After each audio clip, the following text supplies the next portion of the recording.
दोस्तों 8-10 पुलिस वाले मिलकर एक मार्केट में जाते हैं और उस मार्केट में एक सब्जी बेचने वाला होता है जो कि अपना रेहड़ी लगाए हुआ था। अब पुलिस जाते हैं उसके पास और कहते हैं उस सब्जी बेचने वाले से कि तुम अपना यहाँ से ठेला हटा दो। अब सब्जी वाला सोचता है कि हमारे इस ठेले को हटाने के लिए इतने पुलिस क्यों आए हुए हैं। आज तक हमने यहाँ से रेहड़ी कभी दूसरी जगह लगाया नहीं और इतने पुलिस वाले मिलकर मेरी रेहड़ी को क्यों हटाने आए हैं। दोस्तों सब्जी वाला कहता है, साहब मैं बहुत ही गरीब आदमी हूँ और मैं 10 साल से यहाँ पर अपना ठेला लगाता हूँ, सब्जी बेचता हूँ। आज तक कोई दिक्कत नहीं हुआ, फिर आज आप लोग क्यों आए हुए हैं। मेरे दोस्तों पुलिस वाले कहते हैं कि देखो, अब हम लोग को नहीं पता है, अगर तुमको यहाँ पर अपना ठेला लगाना है तो एसपी साहब बगल में वहाँ पर अपनी गाड़ी में बैठे हुए हैं और उनसे जाकर बात कर सकते हो। दोस्तों पुलिस वाले भी नहीं समझ पा रहे थे कि एसपी साहब इतने पुलिस को लेकर और एक सब्जी वाले के ठेला को हटाने के लिए क्यों आए थे। मेरे दोस्तों सब्जी वाला भी सोचने लगता है कि साथ में एसपी साहब भी आए हैं इतने पुलिस लेकर और हमारे ठेलों को हटाने, आखिर क्या बात है। मेरे दोस्तों वो सब्जी वाला उस एसपी साहब के पास जाता है, हाथ जोड़कर कहता है, सर मुझे माफ कर दीजिए, मेरी गलती क्या है, मेरा सब्जी का ठेला क्यों आप हटवा रहे हैं। दोस्तों जैसे ही एसपी साहब देखते हैं उस सब्जी वाले को तो एसपी साहब मुस्कुराने लगते हैं। मेरे दोस्तों क्या थी कहानी, इस कहानी को जानने के लिए वीडियो के अंत तक बने रहिएगा। बहुत ही इंटरेस्टेड कहानी है और इस कहानी से आपको अपने जीवन में बहुत बड़ी सीख मिलेगी। तो चलिए कहानी की शुरुआत करते हैं। नमस्कार दोस्तों, मैं हूं संतोष, आप सभी का स्वागत करता हूं अपने इस यूट्यूब चैनल में। साथियों आज की सच्ची घटना बिहार की राजधानी पटना की है। पटना के छोटे से गांव में सुरेश नाम का एक लड़का रहता था। उसके पिता बहुत अमीर नहीं थे, मीडियम थे, मेहनत मजदूरी करके अपने परिवार का भरण पोषण कर रहे थे।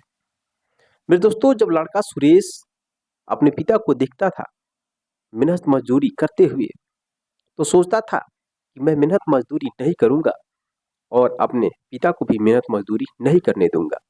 मैं पढ़ लिख कर एक बड़ा अधिकारी बनूंगा। इसी पर्पज से वह मेहनत से पढ़ता है और मेहनत से पढ़ने लिखने के बाद वह इंटर की परीक्षा पास करता है अच्छे नंबरों से। जब इंटर की परीक्षा पास कर लेता है तो वह अपना नाम ग्रेजुएशन में लिखा लेता है। ग्रेजुएशन की पढ़ाई पूरा कर रहा था धीरे धीरे। इधर जो उसके पिता हैं वो कहते हैं सुरेश से, बेटा सुरेश अब तुम्हारी उम्र हो गई है और तुम्हारी हम शादी कर देते हैं। सुरेश कहता है पिताजी हम अभी शादी नहीं करेंगे और हमें अभी आगे पढ़ाई पूरा करना है, एक बहुत बड़ा अधिकारी बनना है। तो उसके पिता कहते हैं बेटा शादी कर लो, शादी करने के बाद अपनी पढ़ाई पूरा करते रहना, क्या तुम्हारी पत्नी तुम्हें रोकेगी थोड़ी ना। अब दोस्तों सुरेश कहता है पिताजी आप नहीं जानते, पता नहीं जिससे मेरी शादी होगी वो मेरी बात को मानेगी और मेरी बातों के अनुसार चल पाएगी कि नहीं चल पाएगी, इस वजह से मैं शादी अभी नहीं करूंगा। आप मुझे मात्र 3 साल का समय दीजिए। 3 साल में अगर मैं सरकारी नौकरी पा जाता हूँ तो ठीक है, अगर नहीं पाता हूँ उसके बाद मैं शादी कर लूंगा। दोस्तों सुरेश अपने पिता से रिक्वेस्ट करता है, उसके पिताजी मान जाते हैं। उसके बाद सुरेश अपने ग्रेजुएशन की पढ़ाई पूरा करने के बाद वह तैयारी करने के लिए पटना के शहर में चला जाता है। जब वह पटना जाता है तो एक रूम किराए पर लेता है और उस रूम में रहने लगता है और कोचिंग पढ़ता है, लगन मेहनत के साथ अपनी तैयारी करता है। मेरे दोस्तों वो सब्जी लेने के लिए जिस मार्केट में जाता है उस मार्केट में एक सब्जी वाला होता है जो कि अपना ठेला लगाता था। बार बार उसी ठेले वाले से सुरेश सब्जी लेता था। बार बार सब्जी लेने से आने जाने से उस सब्जी वाले से सुरेश की दोस्ती हो जाती है।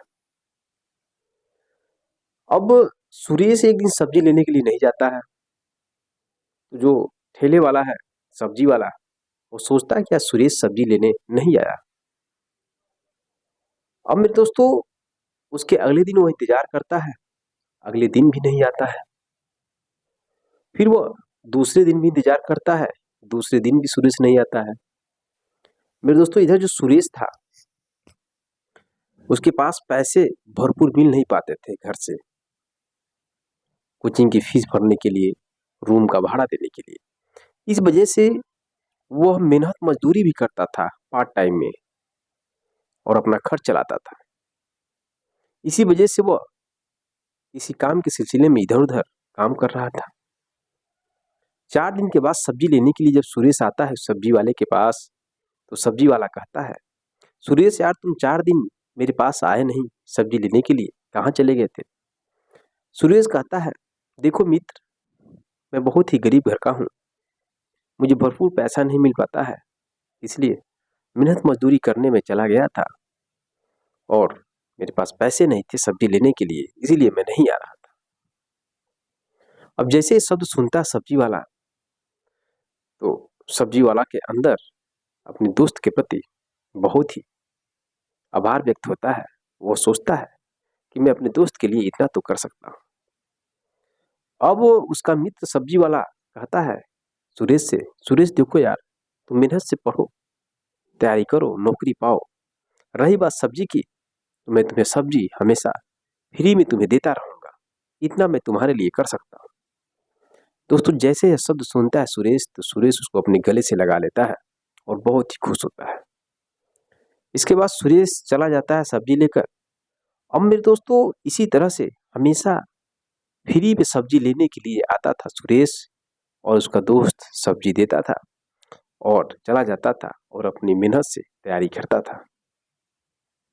अब एक दिन उसकी तैयारी रंग लाती है, यूपीएससी का एग्जाम देता है और यूपीएससी का एग्जाम वो क्लियर कर लेता है। क्लियर करने के बाद दोस्तों एक बहुत बड़ा अधिकारी एसपी बन जाता है। जैसे ये खबर पहुंचती है सुरेश के पिता के पास, तो सुरेश के पिता बहुत ही खुश होते हैं, सोचने लगते हैं कि मेरा बेटा बहुत अच्छा है, सफल हो गया, मेरा बेटा खुद अपने आप निर्णय लिया, शादी नहीं किया और कहा मैं तैयारी करूंगा, बड़ा अधिकारी बनूंगा, और उसने करके दिखाया। बहुत ही उनको गर्व महसूस हो रहा था अपने बेटे पर। पूरे गांव में मिठाइयां बांटते हैं। पर दोस्तों, उसका सिलेक्शन जो होता है उसके बाद ट्रेनिंग में चला जाता है।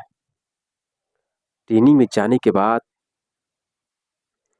वह ट्रेनिंग पूरा करके उसको पोस्टिंग मिल जाती है। पहली पोस्टिंग उसको बिहार की राजधानी पटना में मिलती है। पटना में वो नौकरी कर रहा था। अब दोस्तों उधर जो कि जब वो ट्रेनिंग कर रहा था तो उसके दिमाग से उसका दोस्त भूल गया था। और जब पटना में आया, जब नौकरी कर रहा था, तो एक दिन जब अपनी गाड़ी से पटना में किसी काम के सिलसिले से जब जा रहा था, तो एक सब्जी वाला सब्जी बेच रहा था, अजीब टाइप का आवाज निकालकर। जैसे यह आवाज पहुंचती है एसपी साहब के कानों में, तो उसको अपने बचपन का दोस्त याद आ जाता है। अब वो सब्जी वाले की तलाश में इधर उधर भटकने लगता है। करीब 5 दिन के बाद वो सब्जी वाला उससे मिल जाता है, लेकिन मिलता है तो दूर से देखते हैं एसपी साहब उसके पास नहीं जाते हैं। अब वो एसपी साहब किसी से बिना बताए 12-13 पुलिस लेकर आते हैं और अपने गाड़ी में बैठे रहते हैं और बोलते हैं, एसपी साहब तुम लोग जाओ, जो ठेला लगाया है सब्जी वाला, उसके ठेले को बोलो कि तुम यहाँ से अपना ठेला हटाओ, तुम्हें यहाँ सब्जी नहीं बेचनी है, एसपी साहब का आर्डर है। और कहना कि अगर तुम्हें कोई प्रॉब्लम है तो एसपी साहब से आके मिल लो, अगर ठेला लगाना है तो। अब दोस्तों एसपी साहब कुछ दूर पर रहते हैं अपने गाड़ी में बैठे, और जो 4-5 पुलिस, बोले तो 10 पुलिस रहते हैं, 10 पुलिस जाते हैं, उसको चारों ओर से घेर लेते हैं। अब कहते हैं कि सब्जी वाले से कि तुम यहाँ से रेडी अपना हटा लो, यहाँ पर सब्जी मत बेचो। अब सब्जी वाला कहता है कि साहब मैं सब्जी यहाँ 10 सालों से बेच रहा हूँ इसी जगह पर, आज तक कोई दिक्कत नहीं हुआ, कोई भी पुलिस कोई भी कानून मेरा ठेला यहाँ से हटाया नहीं, फिर आज प्रॉब्लम क्या हुआ? आप लोग मेरा ठेला यहाँ से हटवा रहे हैं, मैं एक गरीब आदमी हूँ, मुझे जीने खाने दीजिए। तो पुलिस वाले बोलते हैं, देखो हम लोग कुछ नहीं जानते हैं, यह एसपी साहब का ऑर्डर है और एसपी साहब सामने उस गाड़ी में बैठे हैं, जो भी बात कहना है तो एसपी साहब से जाकर कह सकते हो।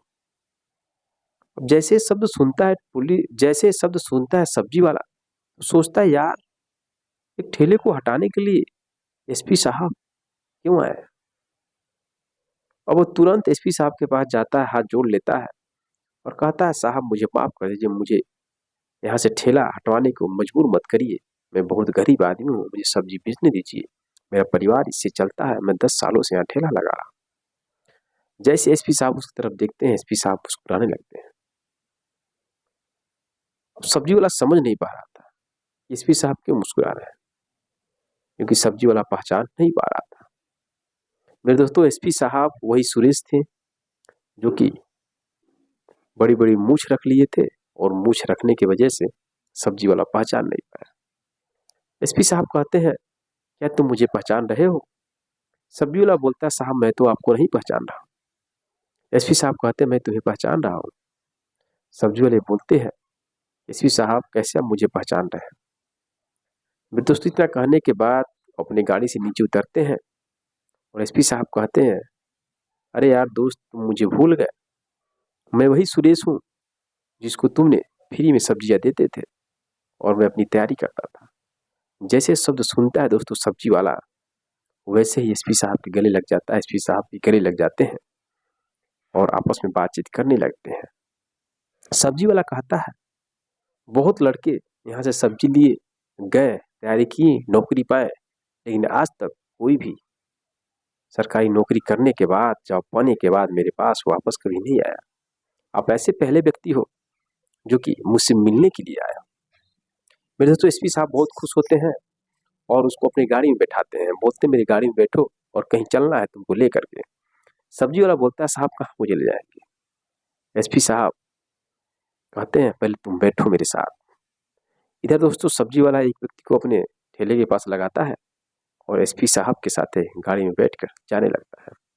एसपी साहब सब्जी वाले को अपने घर पर ले जाते हैं और वहाँ पर अपने फैमिली के सामने, अपने माँ बाप के सामने, सभी के सामने बताते हैं कि देखिए यही मेरा दोस्त था जो कि सब्जी बेचता था, अभी भी बेच रहा है और इसने मेरा हेल्प किया है नौकरी बनने में, अधिकारी बनने में, फ्री का सब्जी है मुझे देता था।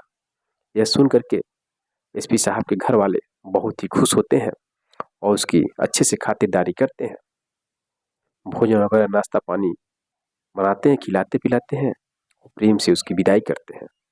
फिर एसपी साहब उस सब्जी वाले को लेकर अपनी गाड़ी से सब्जी वाले के घर पर लाके छोड़ देते हैं। छोड़ने के बाद फिर अपने घर पर चले जाते हैं। अब एसपी साहब सब्जी वाले का घर भी देख लेते हैं, तो जब भी उनको टाइम मिलता है तो सब्जी वाले से मिलने के लिए जाते थे और कुछ भी उनके घर पर काम पड़ता था, कोई फंक्शन शादी ब्याह पड़ता था तो सब्जी वाले को जरूर बुलाते थे और सब्जी वाला भी उस एसपी साहब को बुलाता था जब भी कोई फंक्शन वगैरह पड़ता था। इस तरह से दोनों की दोस्ती बरकरार रहती है। मेरे दोस्तों, यह रही कहानी। साथियों, इस सच्ची घटना को सुनाने से बस आपके जीवन में एक डिफरेंस लाने के लिए मैं सुनाया। साथियों, कोई भी इंसान हो, अगर आप एक बहुत बड़े मंजिल पर पहुंच जाते हैं, कोई सरकारी नौकरी पा जाते हैं, तो आपके उस नौकरी में सहयोग देने वाले उस व्यक्ति को कभी नहीं भूलना चाहिए। ऐसा नहीं है कि आप नौकरी पा गए और आपका दोस्त नौकरी नहीं पाया, जो आपका जिगरी दोस्त था, आपका साथ दिया, तो आप भूल जाए। समाज में आजकल ऐसा बहुत देखा जाता है और जो लोग मेरी कहानी सुन रहे हैं, अगर वो सोचेंगे अपने बारे में और अपने दोस्तों के बारे में कि आज आप कहाँ हैं और आपका दोस्त कहाँ पर है, अगर थोड़ा भी डिफरेंस रहेगा कि आप बहुत अच्छी नौकरी नहीं पाए हैं और आपका दोस्त नौकरी पा गया है, तो उनसे आपका मेल जोल बहुत कम हो जाता है, रिश्ता बहुत कम हो जाता है। लोग पुराने दोस्तों को छोड़कर नए दोस्तों से दोस्ती करते हैं और धीरे धीरे पुराने लोग भूल जाते हैं। ऐसा आपके साथ जरूर रहा होगा।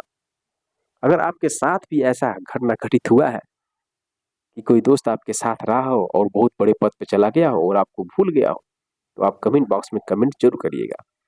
मेरे दोस्तों, ऐसा नहीं करना चाहिए, हमें अपनी औकात को नहीं भूलना चाहिए। आपका जो भी सहयोग किया है, आपका जो भी मित्र है, आप अपने मित्र को मत भूलें, उनका सहयोग करें, उनका साथ दें, मित्रता को बरकरार रखें। मेरा कहानी सुनाने का सिर्फ बस यही मतलब है। बाकी अगर आपको अच्छा लगा, चैनल को सब्सक्राइब, वीडियो को लाइक करें। मिलते हैं नेक्स्ट वीडियो नेक्स्ट कहानी के साथ, तब तक के लिए जय हिंद, जय भारत।